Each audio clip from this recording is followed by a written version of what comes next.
Bab 181 terkena di tempat. Zhang Dian baru saja datang ke Qinghai dan tidak mengetahui bahwa Ani pernah ke Qinghai sekali, apalagi Ani datang ke Qinghai untuk mengunjungi Lin Yu. Menurutnya, dia belum pernah bertemu dengan atasan wakil presiden N, jadi bagaimana mungkin Lin Yu bisa mengenalnya. Terlebih lagi, dia telah mendengar bahwa wakil presiden N selalu meremehkan pengobatan tradisional Tiongkok dan tidak suka bergaul dengan ahli pengobatan Tiongkok terkenal manapun. Oleh karena itu, bualan Lin Yu terlalu berlebihan, dan itu membuat orang tertawa terbahak-bahak. Tuan Blaise, apakah Anda tidak percaya? Lin Yu mengabaikan Zhang Dian dan menoleh ke arah Blaise sambil tersenyum. Apakah Anda ingin saya menelepon Presiden N dan bertanya? Tertawa terbahak-bahak, hampir menangis, He Jiarong, kamu tidak seharusnya menjadi dokter, kamu harus menjadi badut. Kamu benar-benar pandai membuat orang tertawa. Tak percaya? Mengetahui betapa banyaknya selebritis dan orang-orang berkuasa yang menginginkan informasi kontak N namun tidak bisa mendapatkannya, bagaimana mungkin seorang praktisi pengobatan China bisa mengetahui informasi kontak presiden mereka?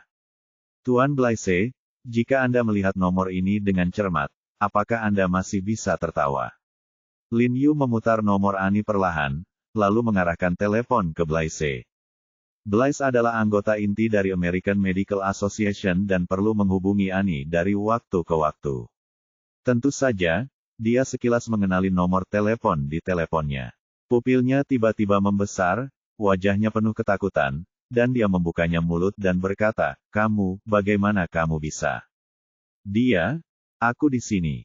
Apakah kamu dalam masalah? Ada yang bisa kubantu?" Ani di ujung telepon berkata dengan prihatin dia sudah menebak kemarin bahwa Lin Yu pasti mengalami sesuatu yang rumit. Presiden N, tidak ada masalah, tetapi di sini ada anggota Asosiasi Medis Amerika Anda yang dengan sewenang-wenang menghina saya, mengatakan bahwa saya adalah seorang dokter desa, dan saya tidak cocok menjadi dokter, tetapi cocok menjadi badut. Lin Yu berkata dengan tenang. Sial, siapa itu? Dia? Beritahu aku siapa dia, dan aku akan mengeluarkannya dari American Medical Association sekarang. Ani berkata dengan dingin. Dia akan membutuhkan bantuan Lin Yu di banyak tempat di masa depan, dan dia tidak melakukannya. Dia dan anggota di bawahnya sangat bodoh. Meskipun mengeluarkan anggota adalah kerugian bagi asosiasi medis, selama dia bisa menyenangkan Lin Yu, dia tidak akan ragu untuk membayar tidak peduli seberapa tinggi harganya. Seluruh ruangan terdiam. Meski mereka tidak familiar dengan suara Ani, melihat ekspresi wajah Blaise, mereka tahu bahwa wanita yang menelepon itu pasti Ani.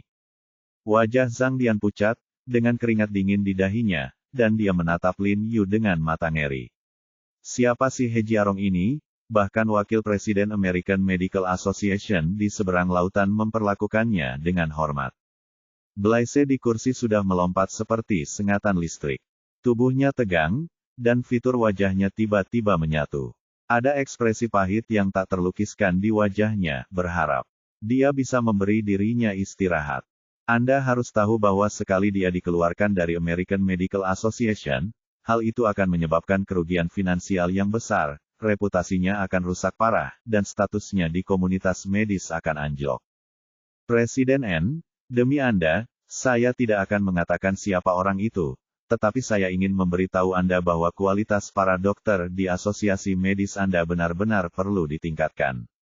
Lin Yu melihat Blaise memohon belas kasihan, jadi dia tidak melakukan sesuatu dengan benar bisa dianggap memberi wajah pada N.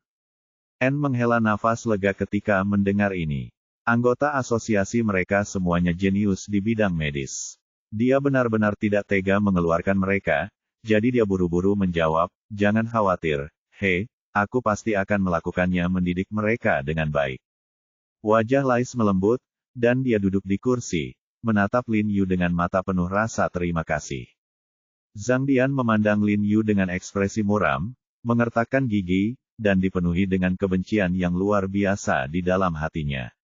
Ini lebih dari sekedar menamparkan wajah Blaise, ini seperti menggunakan pisau untuk menggaruk wajahnya sendiri. Orang yang dia undang dengan hormat dari Amerika hampir ketakutan oleh panggilan telepon dari Lin Yu. Tapi yang tidak dia duga adalah gilirannya akan segera tiba. Presiden N, Ada satu hal lagi yang ingin saya konfirmasikan dengan Anda. Apakah obat anti kanker baru yang diluncurkan oleh organisasi medis Skane Anda memiliki persyaratan fisik? Lin Yu melirik Zhang Dian dan berkata dengan tenang. Zhang Dian tiba-tiba gemetar, memandang Lin Yu dengan sangat panik, dan segera berteriak dengan marah, He Jiarong. Apakah kamu sudah selesai? Apakah kamu benar-benar mengira ini rumahmu? Keluar dari sini. Ayo, anak kecil. Matahari, kalian cepat keluarkan dia. Disela olehnya, tidak ada yang mendengar dengan jelas apa yang dikatakan Ani di ujung telepon. Xiao Sun dan dokter muda lainnya tidak berani untuk tidak patuh setelah mendengar ini, dan segera berdiri, berpura-pura menyerang Lin Yu. Mari kita lihat siapa yang berani. Kali ini, Wei Gongsun, yang diam di belakang Lin Yu, melangkah maju dan memutar lengan Xiao Sun dengan genggaman yang rapi. Aduh, aduh. Xiao Sun berulang kali menjerit kesakitan, dan seluruh wajahnya memerah karena menahan diri. Yang lain takut dengan tangan Wei Gongsun dan tidak berani bergerak. Semuanya duduk. Kali ini, Wakil Presiden Yan, yang selalu disebut Raja Besi Neraka, memarahinya dengan dingin. Dia juga melihat petunjuk bahwa Zhang Dian begitu bingung sehingga ada sesuatu yang memalukan yang sedang terjadi. Meskipun biasanya dia adalah orang yang tegas, dia sangat peduli dengan rumah sakit, dan tentu saja dia tidak ingin tanda rumah sakit rakyat Qinghai jatuh ke tangan Zhang Dian. Biro Kesehatan, orang ini jelas-jelas datang untuk menimbulkan masalah. Segera keluarkan dia. Kita harus membicarakan masalah yang berkaitan dengan operasi adik iparku. Secepatnya, Zhang Dian menjadi semakin panik saat melihat Wei itu Gongsun sebenarnya membantu Lin Yu. Jangan terburu-buru melakukan operasi. Mari kita dengarkan apa yang dikatakan Xiao He dulu. Wei Gongsun menatap Zhang Dian dengan dingin. Dia telah menjadi polisi selama bertahun-tahun dan telah menangkap serta menginterogasi ribuan tahanan mengembangkan sepasang mata yang tajam. Dia bisa menilai aktivitas batin pihak lain hanya dengan melihatnya atau mengucapkan sepatah kata pun. Dia bisa melihat bahwa meskipun Zhang Dian mencoba yang terbaik untuk berpura-pura tenang di permukaan, ada sedikit kepanikan di matanya. Tetapi Biro Kesehatan, waktu tidak menunggu siapapun. Kami masih memiliki banyak detail bedah untuk didiskusikan. Zhang Dian masih melakukan perjuangan terakhirnya. Zhang Yuan, tidak peduli betapa cemasnya kamu, jangan terburu-buru sekarang. Zheng Xifan juga berdiri sambil tersenyum, mengapa kamu baru saja menyela Xiao He? Apakah ada yang salah denganmu? Bagaimana mungkin? Ada apa denganku? Aku hanya mengkhawatirkan keselamatan adik iparku. Zhang Dian mencoba yang terbaik untuk menyembunyikan kepanikannya, tetapi butiran keringat di dahinya membuatnya hilang. Xiao He, lanjutkan. Wei Gongsun mengedipkan mata pada Lin Yu dan menatap Zhang Dian dengan ekspresi tegas. Dia, kamu baik-baik saja di sana. Ani di ujung telepon bertanya dengan prihatin sampai sisi Lin Yu menjadi sunyi. Tidak apa-apa, Ani. Kamu bisa melanjutkan. Apakah obatmu memiliki persyaratan fisik? Lin Yu bertanya lagi. Obat kami telah menjalani uji klinis yang ketat dan cocok untuk semua ras dan fisik, termasuk orang tua dan bayi. Organisasi Kesehatan Dunia telah diverifikasi bahwa selama obat diminum secara konsisten, obat tersebut memiliki efek penghambatan yang sangat baik pada tahap awal, kanker stadium dan efektif pada kanker stadium menengah. Ini juga memiliki efek memperlambat yang sangat baik pada kanker, dan tidak memiliki efek samping. Ani dengan sungguh-sungguh berjanji secara khusus meningkatkan volume suaranya saat berbicara. Semua orang di ruang konferensi mendengarkan kata-katanya kata demi kata, dan ekspresi mereka berubah. Jika benar seperti yang dia katakan, obat anti kanker ini cocok untuk fisik apapun, lalu mengapa Nyonya Wei masih merasakannya sakit setelah minum obat ini? Presiden N mengatakan ini hanya untuk memfasilitasi promosi obatnya sendiri. Tidak ada yang mutlak. Di seluruh industri medis, bagaimana bisa ada 100% kasus? Bahkan ada orang yang keracunan karena minum obat flu. Mungkin apa dari makanan apa obat anti kanker ini berasal? Reaksinya belum pastikan. Meskipun punggung Zhang Dian basah oleh keringat dingin saat ini, otaknya masih sangat terjaga dan dia membalas dengan tertib. Ya, apa yang dikatakan Dekan Zhang masuk akal. Betapapun bagusnya obatnya, tidak ada jaminan 100% cocok untuk semua orang. Saya setuju. Budaya makanan di China berbeda dengan di luar negeri. Kemungkinan besar akan ada reaksi antara makanan dan obat-obatan, yang akan mengimbangi efek obatnya. Yah, sangat sulit untuk mengatakan dengan pasti. Beberapa dokter senior di ruang konferensi mengangguk setuju. Mereka tidak menyanjung Zhang Dian, tetapi mereka secara spontan mengutarakan pendapat berdasarkan pengetahuan teoritis. Benar-benar tidak ada cara untuk membuktikan bahwa obat ini efektif untuk siapapun berdasarkan perkataan N. Yah, menurutku perkataan Dekan Zhang juga masuk akal. Lin Yu mengangguk, memandang Zhang Dian sambil tersenyum, lalu berkata kepada Ani, "Ani, aku sudah menanyakan semua pertanyaan yang perlu ditanyakan. Terima kasih kamu, aku akan mulai dengan tutup telepon. Hei, obat kami benar-benar baik untuk semua orang." Ani di ujung telepon berargumentasi tidak yakin. "Hei Jiarong, kami sudah mengatakan semua yang perlu dikatakan, bisakah kamu keluar sekarang?" Mata Zhang Dian tidak lagi panik, dan ada ekspresi kepuasan setelah kemenangan di wajahnya. Meskipun obat ini mungkin tidak 100% efektif, namun jika dicampur dengan obat palsu dan diminum bersamaan pasti tidak akan efektif kan. Lin Yu mengeluarkan beberapa botol obat anti kanker dengan kemasan yang sama persis dari miliknya tas. Ketika mendengar kata obat palsu, seluruh tubuh Zhang Dian gemetar dan tangannya gemetar tak terkendali. Namun ia tetap berpura-pura marah, menunjuk ke arah Lin Yu dan berteriak, "Kamu meludahi orang lain. Dan saya pergi ke Badan Pengawas Obat dan Makanan untuk pengujian kemarin.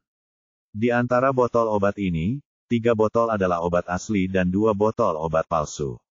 Kata Lin Yu dingin, sengaja mengarang kebohongan untuk menipu Zhang Di. Berdamai. Mustahil. Zhang Dian juga memiliki kualitas psikologis yang kuat. Meski hatinya sudah ketakutan, ia tetap menyangkalnya dengan marah dan terlihat sangat marah. "Tidakkah mungkin bagimu untuk pergi ke pengadilan dan mengatakannya? Mereka yang melakukan kelalaian besar dengan menjual obat palsu akan dihukum." Ketika dia mendengar ini, direktur apotek di ujung meja konferensi, Xiao Luo, jatuh ke tanah dengan bunyi gedebuk, memanjat dan berlari menuju pintu belakang. Mau lari, Wei Suening mengerutkan kening, mendengus dingin, dan menembak seperti anak panah.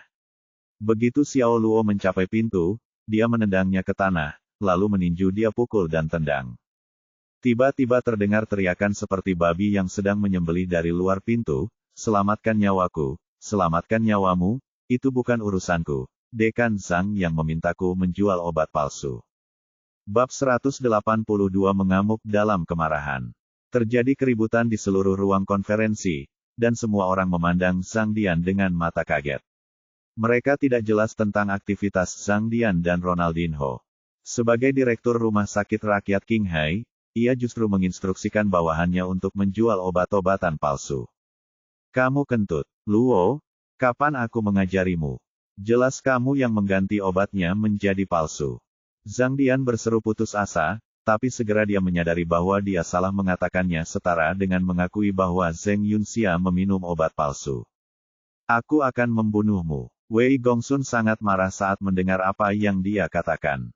Wei Gongsun telah mempelajari keterampilan bergulat profesional, dan pelatihan jangka panjang telah membuat tangannya tebal dan keras, seperti batu. Dengan tamparan ini, Zhang Dian berputar di tempat dan langsung duduk di sisi kiri, wajahnya bengkak dan sangat perih, seperti terbakar, dan telinga saya berdengung.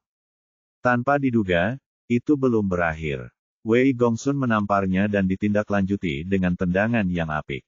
Sepatu kulit bersol tebal miliknya mengenai wajah Zhang Dian di matanya. "Kakak ipar, tidak apa-apa, tidak apa-apa." Zheng Xifan melihat bahwa Wei Gongsun tidak berniat untuk berhenti, jadi dia bergegas, memeluk pinggangnya, dan buru-buru menasihati, "Lepaskan saja amarahmu. Jika kamu memukul dia lagi, aku akan membunuhnya. Saya hanya ingin memukulinya sampai mati. Sayang sekali saya begitu percaya padanya." Wei Gongsun menunjuk ke Zhang Dian dengan mata merah dan pembunuh, dan berteriak, "Saya beritahu kamu, jika ada yang salah dengan kekasihku, bahkan jika aku mempertaruhkan nyawaku, aku pasti akan membiarkanmu dikuburkan bersamaku."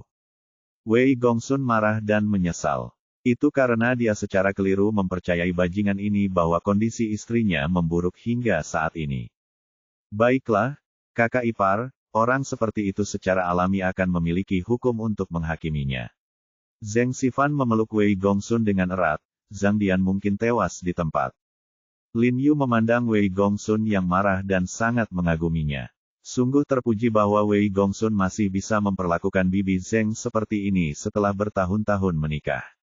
Suening, Suning, cepat. Borgol bajingan ini. Hubungi Lao Jiang dan Lao Liu dari Badan Pengawas Obat dan Makanan dan biarkan aku menyelidiki rumah sakit ini. Wei Gongsun meraung marah saat pembuluh darah muncul di dahinya. Oke, jawab Wei Suening, menarik Xiao Luo masuk, menendangnya ke tanah, dan memborgol dia dan Zhang Dian bersama-sama. Wei Gongsun, kamu tidak bisa menangkap saya, kamu tidak bisa menangkap saya. Zhang Dian menenangkan diri dan duduk di tanah sambil terengah-engah dan berteriak pada Wei Gongsun, tahukah kamu berapa banyak orang yang saya kenal di dalam? Modal, kamu menangkapku, aku tidak akan bisa mengambil keuntungan darimu.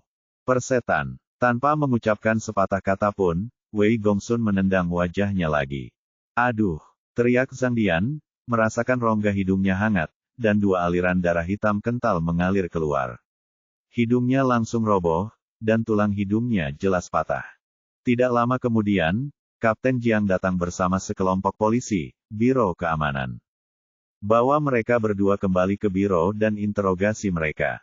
Wei Gongsun memerintahkan Kapten Jiang, lalu berkata kepada Wei Suening, Suening, pamanmu Liu akan berada di sini sebentar lagi. Anda dan orang-orang lainnya akan bekerja sama dalam pemeriksaannya dan menangkap mereka yang harus ditangkap. Jangan biarkan siapapun pergi. Ya, Biro Kesehatan. Wei Suening menegakkan tubuh dan berkata buru-buru, sekarang Wei Gongsun bukanlah ayahnya, tapi pemimpinnya. Ayo pergi. Kapten Jiang dengan marah menarik Zhang Dian dan Xiao Luo dari tanah dan mendorong mereka keluar. Wei Gongsun, biar ku beritahu, kamu tidak bisa menangkapku. Dalam beberapa hari, kamu harus melepaskanku. Kita lihat saja nanti. Saat berjalan keluar pintu, Zhang Dian tak lupa berteriak dengan angkuh. Persetan denganmu. Wei Gongsun mengambil cangkir teh di atas meja dan melemparkannya ke punggung Zhang Dian. Sayangnya, dia meleset. Gelasnya jatuh di koridor dan meledak dengan keras, membuat takut para perawat kecil yang lewat. Suaranya melonjak. Kakak ipar, jangan marah padanya dulu. Prioritas pertama adalah adikku. Zheng Xifan segera menasihati Wei Gongsun. Wei Gongsun mengangguk dan menahan amarahnya. Direktur Wei, apa yang dilakukan Zhang Dian hanya mewakili dia secara pribadi dan tidak ada hubungannya dengan kami. Kami tidak mengetahuinya. Raja Taiyan berdiri dan menjelaskan kepada Wei Gongsun. Ya, Biro Kesehatan tidak ada hubungannya dengan kami. Kami tidak tahu ini terjadi. Ya, jika kami tahu, kami akan melaporkannya sejak lama. Karena takut melibatkan diriku sendiri. Wakil Presiden Sun sangat ketakutan hingga seluruh tubuhnya gemetar dan dengan cepat berpura-pura tidak sadar dan mengikuti yang lain untuk menyerang Zhang Dian. Apakah itu penting atau tidak, itu bukan urusanmu. Buktinya akan berbicara sendiri ketika saatnya tiba. Wei Gongsun berkata dengan dingin. Tapi bagaimanapun juga, Zhang Dian adalah presiden kami dan mewakili rumah sakit rakyat Qinghai. Mengenai masalah kekasih Anda, saya minta maaf atas nama rumah sakit rakyat Qinghai. Jangan khawatir, kami tidak akan pernah mengambil tanggung jawab yang seharusnya dipikul. Sial, Raja Taiyan melangkah keluar dan membungkuk pada Wei Gongsun untuk menyampaikan permintaan maafnya. Membawanya, bagaimana kamu menanggungnya? Wei Gongsun mencibir. Tinjunya mengepal. Nyawa istrinya tidak dapat dibayar bahkan dengan menjual seluruh rumah sakit rakyat Qinghai. Direktur Wei, sekarang bukan waktunya melampiaskan amarah Anda. Kami perlu membicarakan operasi istri Anda sesegera mungkin. Meskipun Zhang Dian telah ditangkap, operasinya harus dilanjutkan. Raja Taiyan buru-buru menasihati. Kondisi istriku semakin buruk hanya karena meminum obat dari rumah sakitmu. Apakah aku masih berani membiarkan rumah sakitmu merawatku? Wei Gongsun menatap Raja Taiyan dengan dingin. Kemudian dia berbalik, ekspresinya melembut, dan dia berkata kepada Lin Yu dengan ekspresi malu, "Xiao He, Paman Wei bingung." Setelah mengatakan itu, dia menggelengkan kepalanya. Matanya berkaca-kaca penyesalan, justru karena dia sangat percaya pada Tibet. Yang lebih konyol lagi adalah dia benar-benar bersaudara dengan bajingan yang membunuh istrinya, dan dia tidak segan-segan berselisih dengan Lin Yu karena bajingan ini. Sekarang dia benar-benar tidak memiliki wajah untuk meminta bantuan Lin Yu lagi. Kata-kata itu tersangkut di mulutnya dan dia tidak bisa berkata apa-apa. Zheng Xifan melihat sekilas pikiran Wei Gongsun dan berkata dengan tergesa-gesa, "Kakak ipar, apakah kamu ingin Xiao He membantu merawat adikku? Biro Kesehatan, kamu tidak boleh melakukan ini. Pengobatan tradisional Tiongkok memiliki kemanjuran yang terbatas pengobatan kanker." Tai Yanwang buru-buru mencoba membujuknya. "Satu kode berarti satu kode. Anda tidak dapat terlibat dalam masalah ini hanya karena kesalahan Zhang Dian sangat berpengalaman dalam operasi gastrektomi. Levelnya termasuk yang terbaik di dunia." Ketika dia berbicara, Blaise tidak berani mengungkapkan kemarahannya. Dia menatap Lin Yu dengan rasa takut. Bagaimana dia bisa memiliki niat untuk melakukan operasi di kali ini? Jika dia tidak menerima penduduk kota Qinghai. Wei Gongsun menghela nafas panjang dan berkata, "Din Yan, kamu benar, satu kode sama dengan satu kode. Aku memilih untuk membiarkan Xiao He melakukan operasi pada kekasihku. Itu tidak ada hubungannya dengan obat palsu." Hanya saja Wei Gongsun bingung. "Setelah beberapa hari, saya tiba-tiba ingin bangun." Setelah mengatakan itu, dia melangkah mundur, menghadap Lin Yu, tiba-tiba menegakkan tubuhnya, tampak serius, dan berkata dengan sungguh-sungguh, "Saya harap Tuan He tidak akan mengingatnya, kesalahan penjahat, dan jangan sepengetahuanku. Tolong selamatkan nyawa kekasihku." Begitu dia selesai berbicara, dia segera membungkuk dalam-dalam kepada Lin Yu. "Paman Wei, apa yang kamu lakukan?" Lin Yu dikejutkan oleh tindakannya yang tiba-tiba. Dia segera mengulurkan tangan untuk membantunya berdiri dan tersenyum padanya, "Paman Wei, bisakah kamu mengizinkan aku mentraktir Bibi Zheng?" Tenggorokan Wei Gongsun bergerak, dan matanya sudah berkaca-kaca. Apa yang ingin dia katakan tersangkut di tenggorokannya. Akhirnya, dia melambaikan tangannya ke Lin Yu, memalingkan wajahnya, dan dua garis air mata mengalir di wajahnya. Dia memperlakukan Lin Yu seperti itu 2 hari yang lalu. Lin Yu tidak memiliki kebencian sama sekali, tapi dia benar-benar memberinya wajah seperti ini. 10 menit kemudian, Lin Yu, Xie Changfeng dan yang lainnya kembali ke bangsal Zheng Yunxia. Lin Yu memeriksa denyut nadi Zheng Yunxia lagi dan menemukan bahwa kondisinya sedikit memburuk, tetapi masalahnya tidak serius dan masih terkendali. Lin Yu meminta Zheng Yunxia untuk berbaring, mengangkat pakaiannya untuk memperlihatkan perutnya, lalu mengambil jarum perak naga dan phoenix dari kotak obat, dan berkata kepada Zheng Yunxia, "Bibi, mungkin sedikit sakit, mohon ditanggung dengan itu sedikit." "Jangan khawatir, Bibi tidak terlalu mudah tersinggung." Zheng Yunxia tersenyum dan meremas tangan Wei Gongsun, sedikit gugup. Lin Yu kali ini lebih serius tentang akupuntur daripada sebelumnya. Dia mengambil semua jarum sepanjang 20 cm dan berkonsentrasi pada akupuntur di perut Zheng Yunxia. 20 menit penuh telah berlalu sejak 5 jarum perak ditusukkan, yang masing-masing langsung menuju ke lesi kanker di perut. Lin Yu memutar 5 jarum perak secara bergantian dengan jari-jarinya, dan perlahan-lahan mentransfer kekuatan spiritual di tubuhnya ke dalam lesi perut Zheng Yunxia, membunuh sel kanker melalui kekuatan spiritual.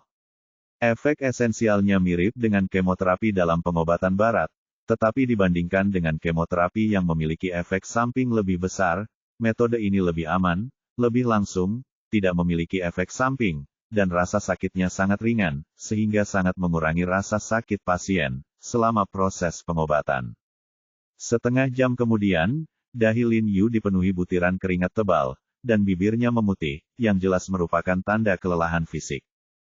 "Jiarong, kamu baik-baik saja?" Wei Gongsun bertanya dengan tergesa-gesa. "Tidak apa-apa." Lin Yu menghela nafas lega, mencabut jarumnya, lalu menulis resep, meminta Wei Gongsun pergi ke Hui Sengtang untuk mengambil obat dan memberikannya kepada Zheng Yunxia di pagi dan sore hari untuk memperkuat fondasinya, dan melengkapi pengobatannya. "Jiarong, bisakah metode ini berhasil?" Zheng Xifan merasa sangat tidak nyaman saat melihat Lin Yu hanya mengambil beberapa suntikan dan selesai. Xifan, sebelum Lin Yu bisa menjawab, Wei Gongsun memarahinya dengan dingin. Sekarang Wei Gongsun menaruh semua harapannya pada Lin Yu. Bahkan jika Lin Yu tidak bisa diselamatkan, dia akan mengakuinya daripada meninggalkan istrinya pada bajingan bermuka dua seperti Zhang Dian. Tuan Zheng, jangan khawatir. Saya akan datang untuk memberikan akupuntur kepada Bibi setiap hari. Selama Anda terus meminum obatnya, kondisi Bibi akan membaik dalam beberapa hari. Biro Kesehatan, jika terjadi kesalahan, rumah sakit kami tidak akan bertanggung jawab. Raja Taiyan, yang mengawasi dari luar pintu, angkat bicara tepat waktu. Dia tidak percaya bahwa Lin Yu dapat memberikan efek terapeutik hanya dengan beberapa jarum perak, jadi dia harus menjelaskannya terlebih dahulu untuk menghindari kemarahan Wei Gongsun di rumah sakit mereka lagi. Jangan khawatir, saya tidak perlu bertanggung jawab atas rumah sakit tidak berguna seperti milik Anda, kata Wei Gongsun dingin, bahkan tanpa memandangnya. Selama 5 hari berturut-turut, Lin Yu datang untuk melakukan akupuntur pada Zheng Yunxia, dan dalam 5 hari ini, wajah pucat Zheng Yunxia yang semula menjadi tampak kemerahan. Zheng Yunxia sekali lagi melakukan 5 pemeriksaan mendetail, dan hasilnya menunjukkan bahwa sel kanker telah berhenti menyebar, dan jumlah sel kanker di area lesi telah berkurang setidaknya 2/5. Tai Yanwang dan semua ahli onkologi takjub setelah melihat hasil tesnya. Tenggorokan Wei Gongsun tercekat oleh isak tangis dan dia menangis kegirangan. Dia memegang tangan Zheng Yunxia dengan erat dan tidak dapat berbicara. Kamu bajingan, kamu luar biasa. Wei Suening melompat kegirangan dan memeluk Lin Yu, hampir bergantung padanya. Lin Yu hanya merasakan 2 benjolan di dada Wei Suening lembut dan menempel erat di dadanya, membuatnya sedikit terengah-engah, tapi dia tidak tahu harus berbuat apa, hanya bisa membuka tangannya dan tertawa canggung. Suening, cepat turun, sayang sekali. Wei Gongsun berteriak pada Wei Suening, tapi diam-diam dia bahagia di dalam hatinya. Dia berharap putrinya bisa membuat percikan dengan Xiao He sesegera mungkin, dan mengusir Jiang Yan jalannya, dan dengan lancar naik tahta. Jika Lin Yu tahu apa yang dia pikirkan, dia akan sangat terkejut hingga dia akan muntah darah. Saat ini, ponsel Wei Gongsun tiba-tiba berdering. Wei Gongsun dengan cepat berbalik, berjalan ke sudut dan menjawab, "Hei, Sekretaris Xie, apa instruksi Anda?" "Gongsun, saya dengar Anda menangkap Zhang Dian." Xie Changfeng berkata dengan suara rendah. "Ya, bajingan ini menghasut bawahannya untuk menjual obat-obatan palsu dan merugikan banyak orang. Saya telah meminta orang untuk menginterogasinya akhir-akhir ini, dan saya sudah memiliki beberapa petunjuk." "Aduh." Xie Changfeng menghela nafas dan berkata dengan agak tak berdaya, berhenti bertanya, "Biarkan dia pergi." Bab 183, Kejahatan Dihukum. "Apa, Wei Gongsun?" Tiba-tiba terkejut dan berkata dengan cemas, "Sekretaris Xie, mengapa ini? Bajingan ini telah menyakiti begitu banyak orang, dan kamu ingin melepaskannya." Sedikit putus asa, orang-orang di ruangan itu tiba-tiba memandangnya dengan heran, bertanya-tanya ada apa dengan dirinya. "Aduh, aku tidak bisa menahannya. Itu yang diinginkan para petinggi."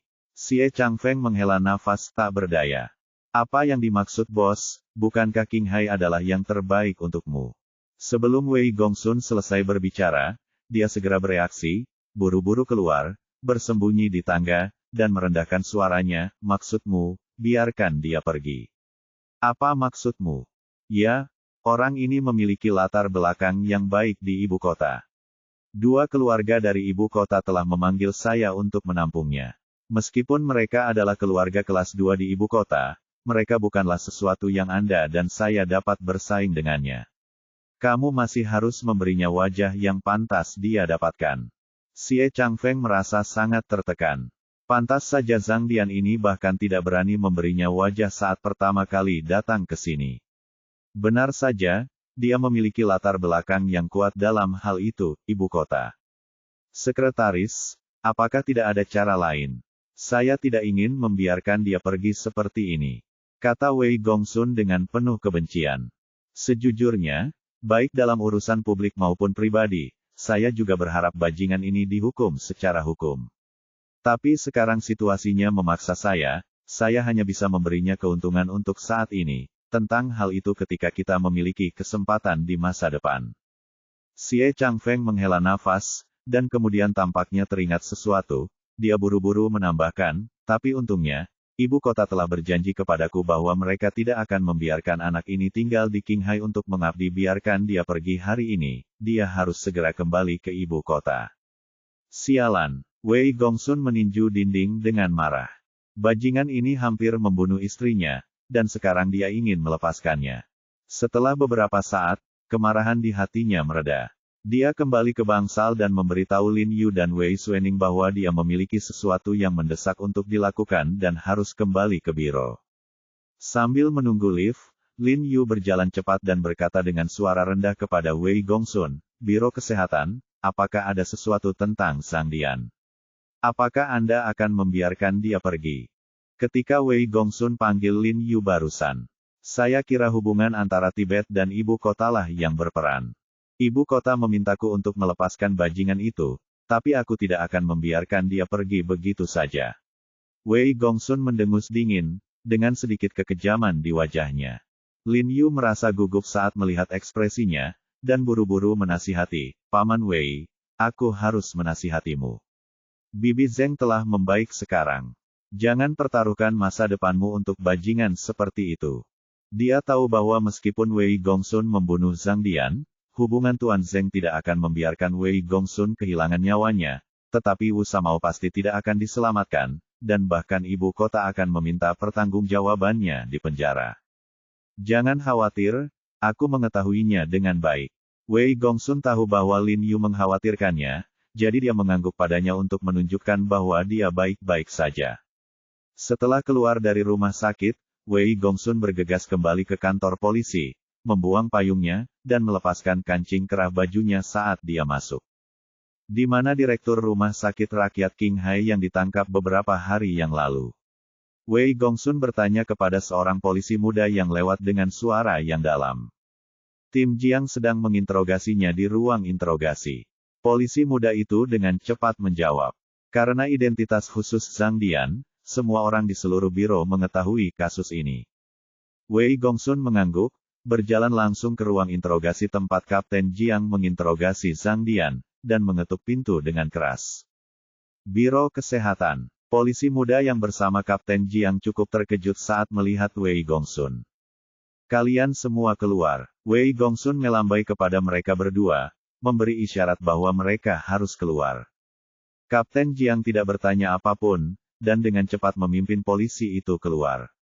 Ketika dia melewati Wei Gongsun berbisik di telinganya, "Matikan pengawasan." Kapten Jiang segera mengerti apa yang dimaksud. Wei Gongsun berjalan keluar dengan cepat. Setelah Wei Gongsun masuk, dia menutup pintu, lalu mengambil kunci di atas meja dan membantu Zhang Dian membuka kunci kursi interogasi. Zhang Dian tertegun sejenak, lalu berkata dengan wajah bangga, "Bagaimana, Wei Gongsun, sudah kubilang sebelumnya, kamu harus melepaskanku dalam beberapa hari. Apakah ada telepon dari ibu kota?"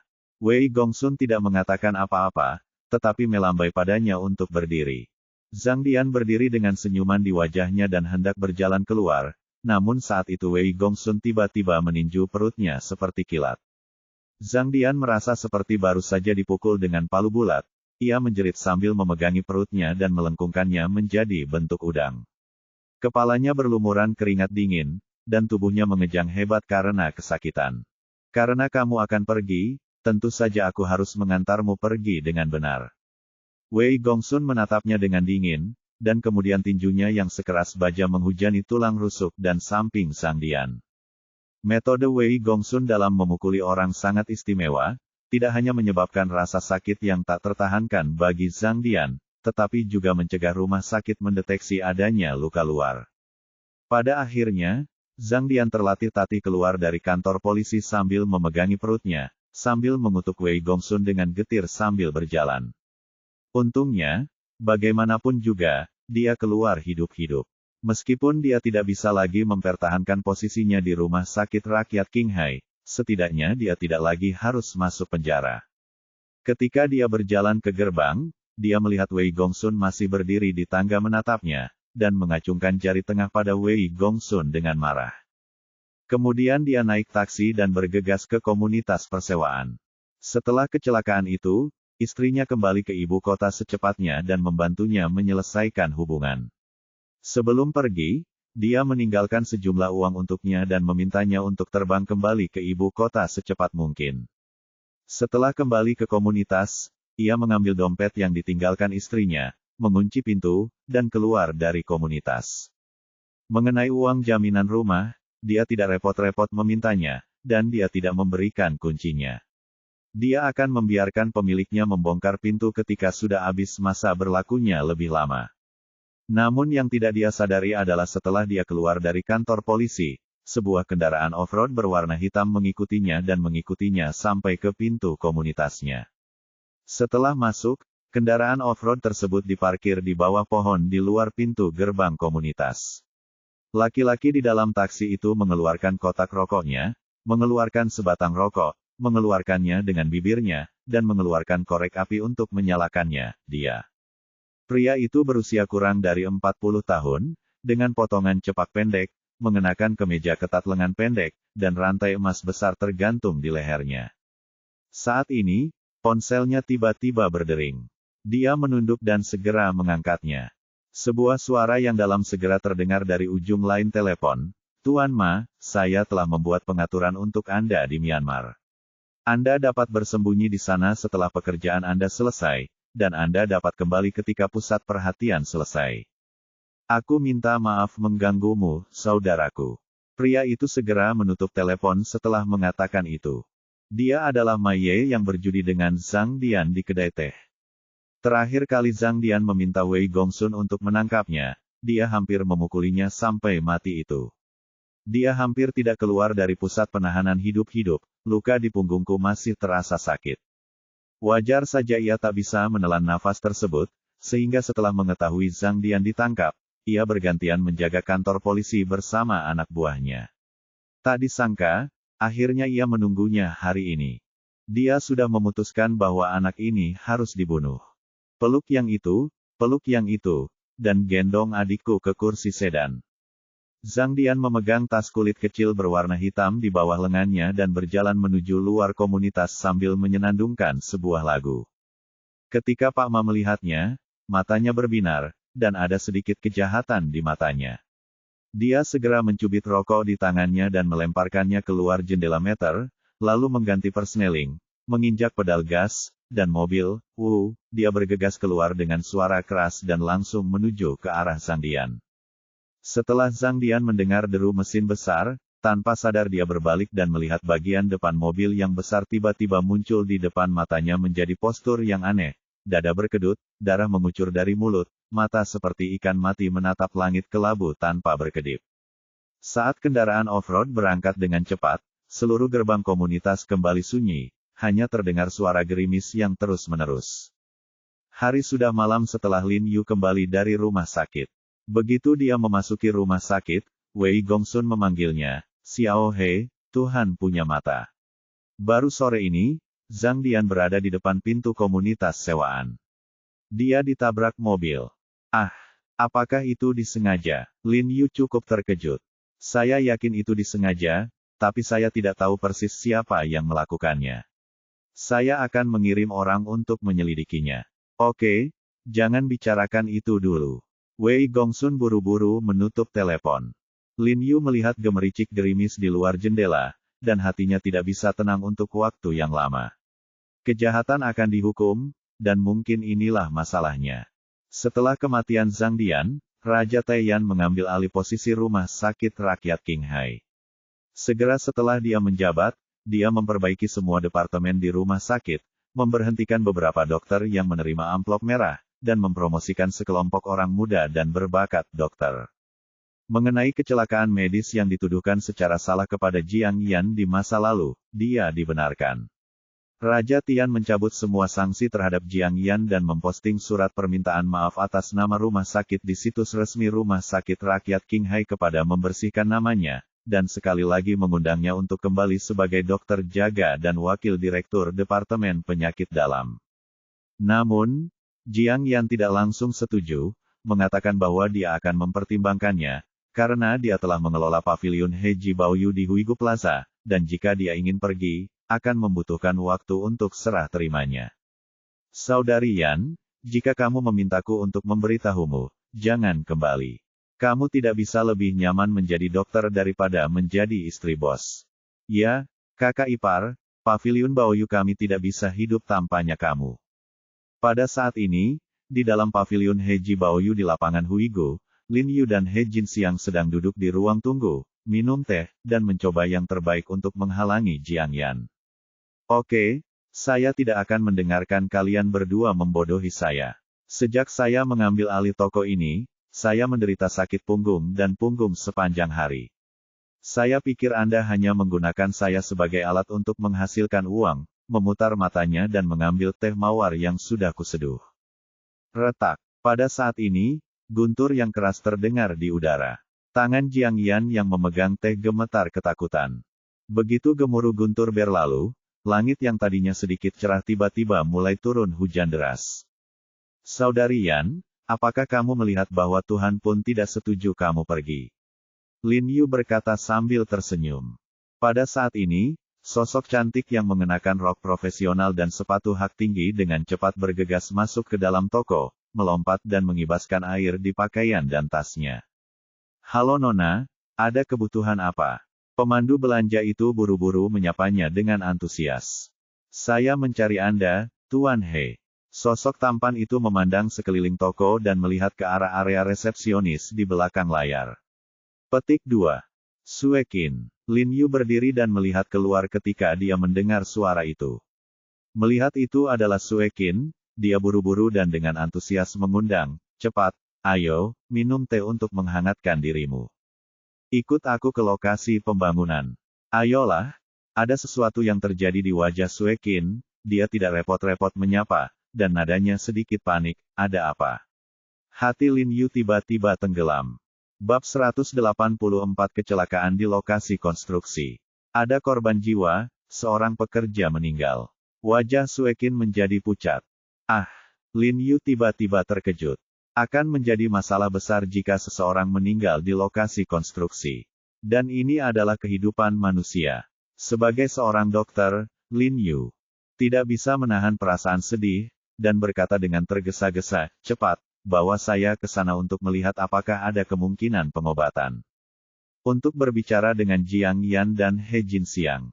Dia menyapa, menyeret Suekin dan bergegas keluar. Meskipun Suekin melaju secepat mungkin, jalanan licin dan lalu lintas padat. Mereka membutuhkan waktu 1 jam penuh untuk sampai ke lokasi pembangunan. Saat ini, pekerjaan di lokasi konstruksi telah terhenti, dan sekelompok besar pekerja yang mengenakan helm pengaman berwarna merah dan kuning berkumpul di sekitar lubang pondasi yang dalam, berbicara tanpa henti. Berbaring di ruang terbuka di tengah adalah seorang pekerja tanpa tanda-tanda vital. Setelah Lin Yu turun dari mobil, dia tidak repot-repot memegang payung dan bergegas di tengah hujan. Suekin dengan cepat mengeluarkan payung, membukanya, dan mengejarnya. Kali ini pimpinan kontraktor juga datang. Total ada 3 atau 4 orang. Salah satunya berjas abu-abu adalah Sun Desu, General Manager kontraktor Lin Yu pada upacara peletakan batu pertama terakhir. Minggir, Sun Desu berlari dengan tergesa-gesa tanpa repot-repot memegang payung. Para pekerja dengan cepat memberi jalan untuk dia dan Lin Yu. Setelah Lin Yu dan Sun Desu masuk, mereka melihat tubuh pekerja tergeletak di tanah. Wajahnya membiru, bibirnya hitam, dan dia sudah lama kehilangan tanda-tanda vitalnya. Lin Yu membungkuk dan menyentuh pergelangan tangannya, dan menemukan bahwa tangan yang tertutup tanah itu sangat dingin, dan dia jelas sudah lama mati. Lin Yu memeriksanya dan tidak menemukan luka fatal yang jelas, dan buru-buru bertanya, bagaimana pekerja ini mati? Ya, bagaimana dia mati? Sun Desu, yang tertegun di tempat, segera dia kembali ke akal sehatnya dan buru-buru bertanya kepada para pekerja di sekitarnya, Lao Zhang, beritahu saya. Lao Zhang adalah kontraktor di lokasi konstruksi. Dia buru-buru berdiri dan berkata dalam bahasa Mandarin dengan sedikit aksen, saya bahkan tidak menyadarinya waktu. Ya, menurut pekerja di sebelahnya, dia disambar petir. Tanda seru. Sun Dezu terkejut. Begitu dia selesai berbicara, kilatan petir menyambar di langit, dan kemudian terdengar suara gemuruh guntur, yang mana membuatnya takut. Mau tak mau dia gemetar. Semua orang juga melihat ke langit yang gelap, dengan kepanikan di wajah mereka. Saat itu, dia sedang meletakkan batang-batang baja di lubang pondasi. Saya tidak jauh darinya ketika saya melihat sambaran petir tiba-tiba jatuh dan mengenai kepalanya. Dia mengejang beberapa kali dan roboh ke tanah. Saat ini, seorang pekerja yang menyaksikan situasi tersebut menjelaskannya kepada Sun Dezu. Ya, saya juga melihatnya. Saya juga melihatnya. Sun Dezu menelan ludah, rasa tidak percaya terlihat di wajahnya yang panik. Ini adalah pertama kalinya perusahaannya menghadapi situasi seperti itu setelah menjalankan proyek selama lebih dari 10 tahun. Melihat kondisi fisiknya, dia memang tersengat listrik. Lin Yu menghela nafas pelan, merasa sedikit tidak nyaman. Saat upacara peletakan batu pertama beberapa hari yang lalu, dia baru saja menyuruhnya untuk memperhatikan keselamatan dan memperhatikan keselamatan baru beberapa hari. Ah, ini terjadi. Ini benar-benar pertanda buruk bahwa seseorang meninggal segera setelah pembangunan dimulai. Tuan Sun, ada apa dengan Anda? Bukankah saya sudah memberitahu Anda bahwa masa konstruksi dapat diperpanjang, tetapi masalah keamanan dan kualitas harus dipastikan. Suekin berkata kepada Sun Dezu dengan suara dingin. Itu adalah kelalaian saya, Tuan Sue, Tuan He, jangan khawatir. Seluruh tanggung jawab atas masalah ini ada pada perusahaan kami, dan kami pasti akan menanganinya dengan baik. Sun Dezu meminta maaf dengan wajah penuh malu. Ini bukan soal tanggung jawab siapa. Jika kami diperintahkan untuk menghentikan pekerjaan oleh Biro Pengawasan Keselamatan Kerja, maka masa konstruksi kami dapat diperpanjang tanpa batas waktu. Kata Suekin dingin. Ya, jangan khawatir. Kita semua terhubung dari atas ke bawah, dan kita pasti akan membereskannya tepat waktu, dan kita tidak akan pernah membiarkan situasi ini terjadi lagi. Sun Dezu menjelaskan dengan cepat. Tuan Sun, saya harap Anda mendapat pelajaran kali ini.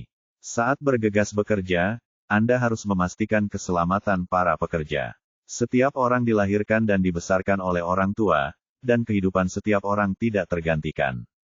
Satu kalimat. Faktanya, tingkat kecelakaan di industri perusahaan kami sangat rendah. Kami juga tidak beruntung kali ini karena tersambar petir. Saya setelah bekerja di bidang teknik selama bertahun-tahun, ini pertama kalinya aku melihatnya. Sun Dezu menggelengkan kepalanya tak berdaya. Jangan terburu-buru bekerja saat terjadi badai petir mulai sekarang. Lin Yu hanya bisa menghela nafas. Memang benar, tidak ada yang mau terlibat dalam hal seperti itu. Setelah polisi tiba, Lin Yu dan Suekin kembali dulu, dan Sun Deseng mengurus sisanya. Jangan terlalu banyak berpikir. Terkadang hal semacam ini memang tidak bisa dihindari. Melihat suasana hati Lin Yu yang buruk sepanjang jalan, Suekin tidak bisa menahan diri untuk tidak membujuknya.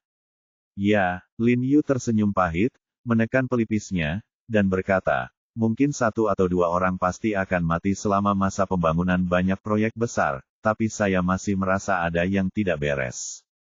Kematian orang ini agak aneh. Petik 2.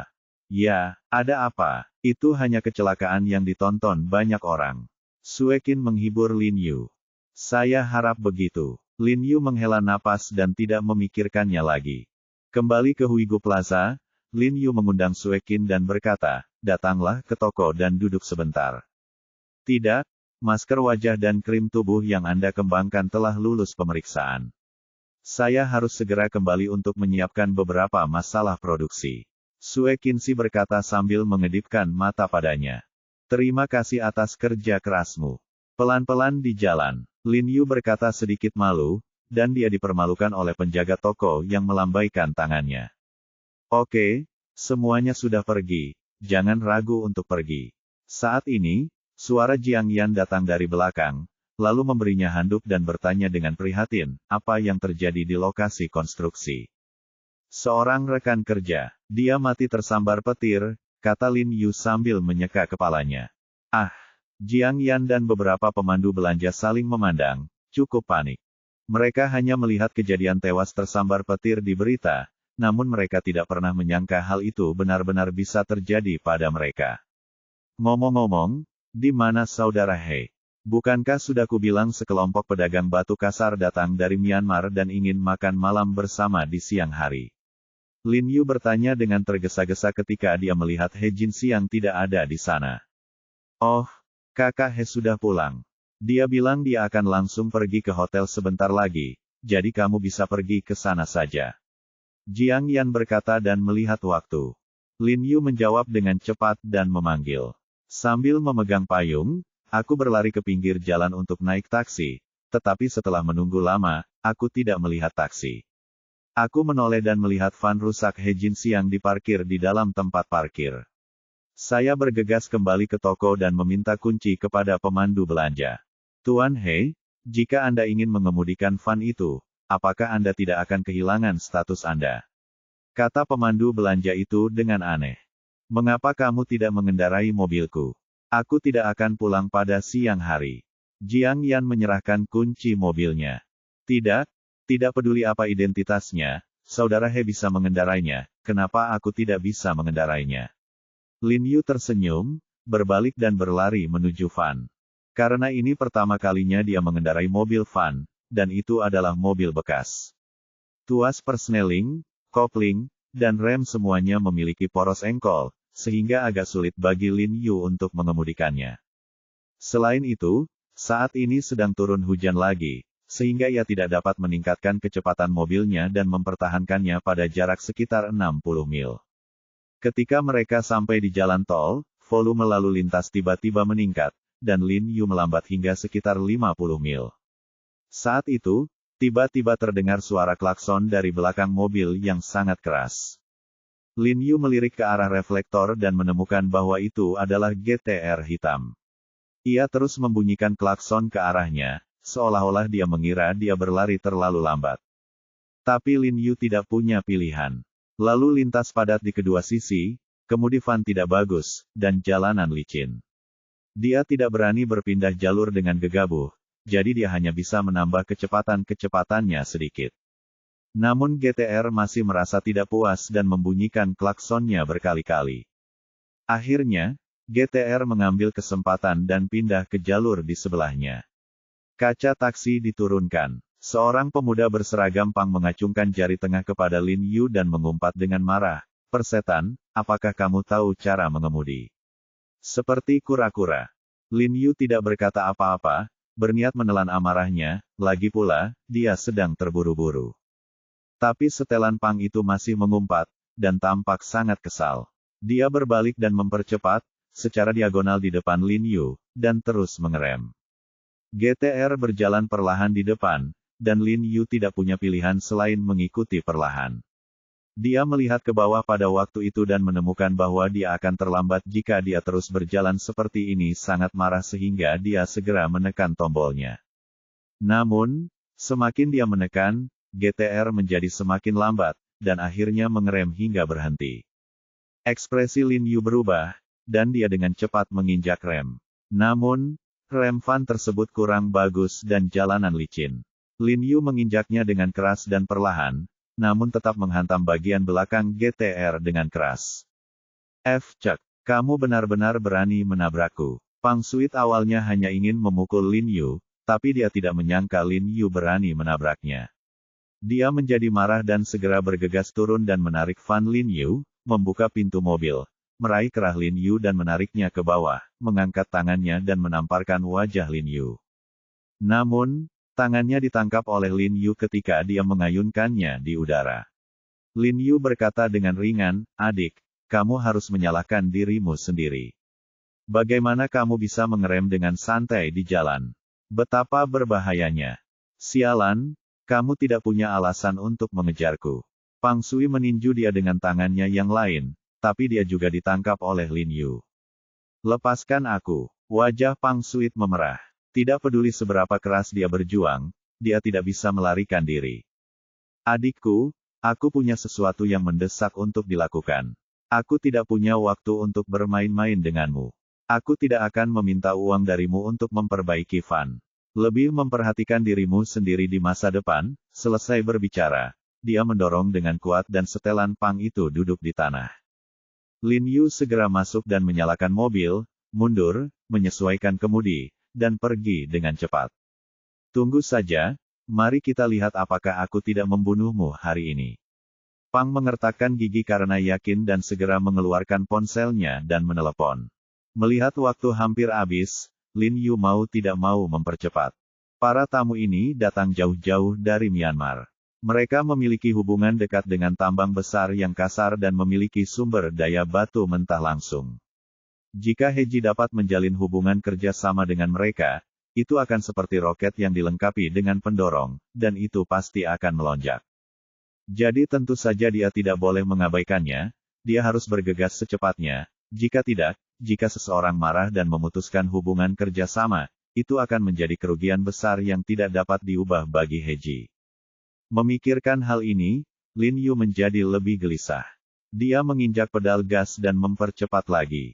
Tetapi pada saat ini, beberapa raungan mesin besar tiba-tiba datang dari belakang. Dalam sekejap mata, 4 atau 5 supercar dengan warna berbeda menyusul dan menyusulnya dalam sekejap, mengelilingi sisi kiri Lin Yu, terus-menerus memukulinya. Dorong ke kiri.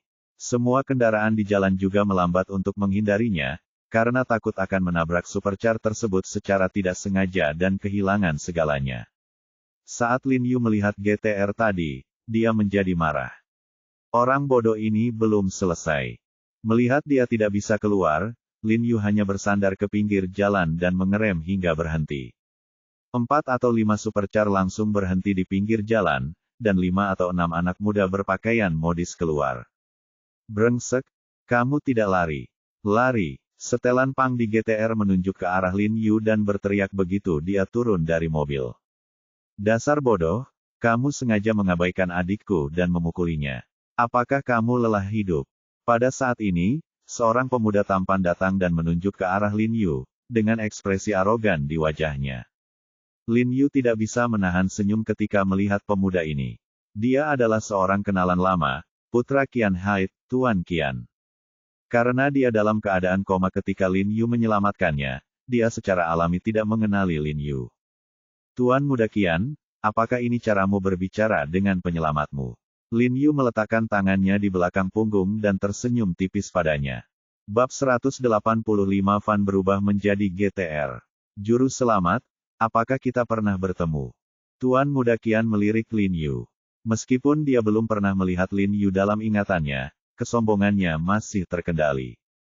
"Jika kita tidak bertemu, kamu mungkin harus berbaring dan keluar dari rumah sakit Renai tahun lalu," kata Lin Yu sambil tersenyum. "Apa? Dia adalah dokter ajaib." Tubuh Tuan Qian gemetar, matanya tiba-tiba melebar, dia senang dan terkejut, dan dia tergagap, "Apakah Anda dokter ajaib yang menyelamatkan saya?" "Benar." Lin Yu memandangi kakinya, tersenyum dan mengangguk, "Ya, dia berjalan cukup baik. Sepertinya dia pulih dengan baik." Sebelum Tuan Qian sempat berbicara, dia segera mengeluarkan ponselnya dan memutar buku alamatnya kontak berlabel, "Dokter Ajaib He," langsung gembira ketika mengetahui bahwa ponsel Lin Yu berdering. Dia bergegas, memegang tangan Lin Yu, dan berkata dengan penuh semangat, "Dokter He, saya selalu ingin mentraktir Anda makan malam sebagai ucapan terima kasih karena telah datang. Tetapi ayah saya menolak mengizinkan saya, mengatakan bahwa status saya tidak layak untuk diduduki kamu. Aku diberitahu untuk tidak mengganggumu selama makan, jadi meskipun aku punya nomor teleponmu, aku tidak pernah berani meneleponmu." Setelah mengatakan itu, dia tiba-tiba teringat sesuatu, menamparkan mulutnya dengan keras 2 kali, dan mengutuk, "Saya memiliki mulut yang buruk sehingga aku bahkan berani memarahi penyelamatku. Aku pantas mati. Aku pantas mati." "Hei, Tuan Qian, apa yang kamu lakukan?" Lin Yu dengan cepat mengulurkan tangan untuk menariknya pergi. Beberapa pria yang bersama Tuan Qian tercengang dan wajah mereka penuh keterkejutan. "Siapakah Tuan Muda Qian?" "Dia adalah tuan yang kejam yang tangan dan kakinya akan diamputasi jika seseorang menusuk jarinya." Sekarang dia menamparkan wajahnya sendiri hanya karena memarahi pria yang mengendarai mobil van. Atau di depan semua orang di jalan. Terutama setelan Pang, wajahnya berubah menjadi hijau saat melihat adegan ini. Setelah mengetahui bahwa Lin Yu adalah penyelamat Tuan Muda Qian, dia gemetar ketakutan pengikut kecilnya. Dipukuli sampai mati. Setelan Pang itu tiba-tiba mendapat ide, dan dia langsung mengambil tindakan dan menamparkan wajahnya dengan keras. Sambil menamparnya, dia berjalan mendekat dan memarahi dirinya sendiri, aku pantas mati lebih banyak. Aku pantas mati lebih banyak lagi. Tidak, kamu pantas mendapatkan lebih dariku. Tuan Muda Qian menamparkan kepala Pang Suit dengan keras, menyebabkan penglihatan Pang Suit menjadi gelap dan dia hampir terduduk di tanah. Tuan Muda Qian, lupakan saja, ini bukan masalah besar. Lin Yu melihat waktu hampir habis dan segera menasihati Tuan Muda Qian. Tidak, Dr. He, masalah ini belum selesai. Saya dengar dia menggaruk mobil Anda. Tuan Qian berkata dengan marah. Sebelum Lin Yu dapat berbicara, Pang Suit buru-buru mengangguk dan berkata, ya, saya buta. Saya menggaruk mobil saya untuk saudara He, bukan untuk Paman He. Saya harus memberi kompensasi, Menunjukkan rasa hormatnya pada Lin Yu, seragam Pang dengan paksa memanggil Lin Yu lebih dari 10 tahun lebih tua. Lin Yu tersenyum pahit, menggelengkan kepalanya, dan melambaikan tangannya dengan cepat, lupakan, ini bukan masalah besar. Tapi Tuan Muda Qian menolak untuk menyerah, dan bergegas mengenakan seragam Pang dengan agresif dan bertanya, katakan padaku, kamu menabrak mobil dermawan saya. Gawat sekali, bagaimana rencanamu untuk membayarnya? Padahal, yang katanya serius adalah bemper depan van itu penyok. Ini, Pang Suit berlari dan melihat ke bemper van yang rusak, lalu berkata dengan tegas, kerusakannya sangat serius, saya harus membayar setidaknya 200.000, tidak, 300.000. Ya, 300.000. Bukan A1 sen lebih sedikit. Petik 2. Puff. Petik 2. Lin Yu hampir memuntahkan darah setelah mendengar ini. He Jinxiang sepertinya telah membeli mobil lusuh ini dengan harga lebih dari 20.000 yuan. Jika bempernya rusak, Pang Suit harus membayar 300.000 yuan untuk dirinya sendiri. Lin Yu tahu bahwa dia mengatakan ini karena dia takut pada Tuan Muda Qian, jadi dia segera melambaikan tangannya dan berkata, Tuan Muda Qian, lupakan saja, tidak perlu membayar. Akulah yang menabraknya terlebih dahulu. Petik 2. Tidak, dermawan terkasih, bagaimana Anda bisa menangani mobil semahal itu tanpa membayarnya? Tuan Qian berkata dengan tergesa-gesa. Berharga. Lin Yu tiba-tiba tidak bisa tertawa atau menangis. Ya, dia, Paman He, mobilmu jatuh begitu keras, dia harus membayarnya. Ya, menurutku 300.000 itu terlalu sedikit. Mobil yang bagus, menurutku kamu tidak bisa bahkan menemukannya jika kamu ingin memperbaikinya. Dapatkan aksesorisnya. Setelah pria lain bereaksi, mereka segera bergema untuk menyenangkan Tuan Qian. Ya, bagaimana 300.000 yuan cukup untuk mobil semacam ini? Aku sangat buta, kata Pang Suit dan menamparkan wajahnya 2 kali, lalu berjalan ke arah Lin Yu dan memberikan kunci geternya kepada Lin Yu dengan kedua tangannya, berkata dengan nada menyanjung, Paman He, kenapa kamu tidak rugi? Ayo tukar mobil. Tidak, ini tidak apa-apa, itu tidak bisa dilakukan. Dengan cepat, melambaikan tangannya, bukankah ini perampokan terbuka? Mobil van kumuh saya hanya berharga sekitar 20.000 yuan, tetapi GTR versi kelas atas mereka berharga setidaknya lebih dari 2 juta yuan, yang cukup untuk membeli 100 mobil saya sendiri. Tuan Ming, Paman He, tolong ganti baju dengan saya. Tidak, mobil van saya digunakan oleh toko kami untuk menarik batu. Saya juga bisa melakukan ini. Paman He, biar ku beritahu, mobil van saya sangat bertenaga dan bagasinya besar. Sangat cocok untuk menarik batu. Rasanya seperti dibuat untuk menarik batu, kata Pang Sui dengan semangat. Jika pabrikan GTR hadir, dia pasti pingsan karena menangis mendengar kata-kata tersebut. Apakah kamu membodohi dirimu sendiri? Kamu ingin menukar mobil rusak dengan mobil dermawanku. Ayo, berhenti bicara omong kosong. Aku akan melumpuhkan salah satu kakimu hari ini untuk melampiaskan amarahku pada dermawanku. Menolak seperti ini, mengira dia belum tenang, dia segera menendang Pang Suit ke tanah dan berteriak agar beberapa pria lain datang membantu dan mencoba mematahkan kaki Pang Suit. Ketika Lin Yu melihat Tuan Muda kian serius tentang hal itu, dia segera mengulurkan tangannya untuk meraihnya, dan berkata dengan tergesa-gesa, "Baiklah, Tuan Muda Qian, berhenti berkelahi, saya akan berubah. Kenapa tidak saya berubah?" Petik 2. Paman He, terima kasih, terima kasih. Pang Suit menjadi pucat karena ketakutan. Dia langsung menangis setelah mendengar ini. Dia sangat bersyukur sehingga dia segera bangkit dan bersujud kepada Lin Yu. Anda harus tahu bahwa meskipun keluarga mereka memiliki kekayaan ratusan juta, mereka tidak ada artinya di mata generasi kedua yang kaya seperti Tuan Qian dengan kekayaan puluhan miliar. Jika kakinya benar-benar dipatahkan olehnya, dia akan memilikinya tidak ada pilihan selain mengakui bahwa dia tidak beruntung. Kalau dipikir-pikir seperti ini, menukar GTR dengan Fan adalah hal yang luar biasa. Apakah kamu benar-benar ingin berubah, dermawanku? Jangan salahkan dirimu sendiri. Tuan Muda Qian buru-buru berkata dengan hormat kepada Lin Yu. Tidak ada keluhan, tidak ada keluhan. Lin Yu tersenyum pahit dan menggelengkan kepalanya berulang kali. Bagaimana saya bisa mempunyai keluhan? Saya jelas telah menghasilkan banyak uang. Qianda melihat kemarahan Lin Yu telah mereda, jadi dia berhenti berdebat dengan Pang Suit. Karena keterampilan mengemudi Lin Yu terbatas, Master Qian dan yang lainnya secara pribadi mengirimnya ke hotel. Sebelum berangkat, mereka meninggalkan GTR dan pergi dengan Fan. Lin Yu melihat waktu dan menemukan bahwa dia tidak hanya terlambat, tetapi dia juga 10 menit lebih awal. Kemudian dia menelepon He Jinxiang, menanyakan tentang kamar pribadi, dan langsung menuju ke sana. Saat ini tamu dari Myanmar sudah datang, keduanya mengenakan pakaian yang sangat biasa saja, bertubuh tidak tinggi, berkulit gelap, berbadan kekar, tulang pipi agak cembung, dan berpenampilan khas Burma.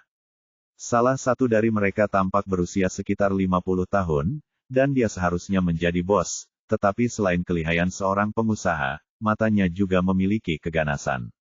Jiarong, izinkan saya memperkenalkan, ini Bos Ma Kun, dan ini asistennya Wu Wai. Dia adalah pedagang batu kasar lokal di Myanmar. Dia membeli beberapa batu bagus dan datang ke daratan khusus untuk menjualnya harga bagus. Harga, He Jinxiang dengan cepat memperkenalkan Lin Yu sambil tersenyum. Dia pernah berhubungan dengan banyak pedagang berlian kasar seperti ini di Myanmar sebelumnya. Mereka akan membeli batu kasar dari pasar dan pergi ke daratan untuk menjualnya langsung ke toko perhiasan, hanya untuk mendapatkan harga yang lebih tinggi. Lin Yu dengan cepat menyapa mereka berdua, mengulurkan tangannya dan berjabat tangan dengan mereka masing-masing. Dengan jabat tangan ini, Lin Yu merasa terkejut, dia menemukan bahwa kedua orang ini tidak biasa. Mereka memiliki kapalan yang sangat jelas di mulut harimau di tangan kanan mereka Zhen Sheng dan Qin Lang. Mereka disebabkan oleh penggunaan senjata dalam waktu yang lama, jadi dia curiga sebagian besar dari kedua orang ini adalah tentara. Lin Yu tiba-tiba menjadi berhati-hati. Kedua orang ini mungkin bukan pedagang batu kasar sama sekali, dan tujuan mereka datang ke sini mungkin bukan sekadar menjual batu.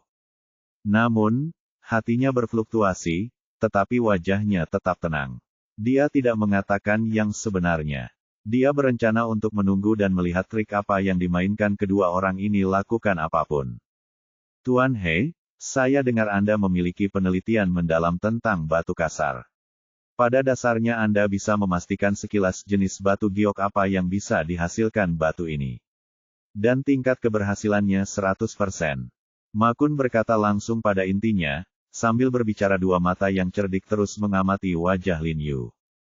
Bahasa Mandarinnya terdengar agak kaku, tapi dia cukup mahir. Tuan Ma Kun mempromosikan saya. Itu hanya menutup mata. Itu hanya karena saya lebih beruntung, kata Lin Yu sambil tersenyum. Tuan He bersikap rendah hati. Alasan mengapa saya tidak mempertimbangkan toko batu giok lain hari ini dan langsung menemukan toko giok Heiji Anda adalah karena mata Tuan He yang berapi-api. Ma Kun berkata sambil tersenyum sambil menyipitkan matanya. Bos Ma Kun, apa yang kamu katakan itu benar sekali. Mata kakakku disebut mata berapi-api dan mata emas. Tidak berlebihan jika dikatakan bahwa batu kasar apapun yang dilihatnya pasti akan menghasilkan apapun yang menurutnya dapat dihasilkan. He Jinxiang berkata dengan penuh semangat. Saudara He, Lin Yu dengan cepat mengedipkan mata pada He Jinxiang, memberi isyarat agar dia tidak mengungkapkan terlalu banyak. Jelas sekali bahwa He Jinxiang benar-benar menganggap kedua orang ini sebagai pengusaha biasa. He Jinxiang melihat tatapan Lin Yu dan segera mengerti artinya. Dia terbatuk-batuk dan berkata, pesan dulu, pesan. Tidak. Saya ingin Tuan He membantu saya melihat beberapa hidangan yang saya bawa, batu kasar.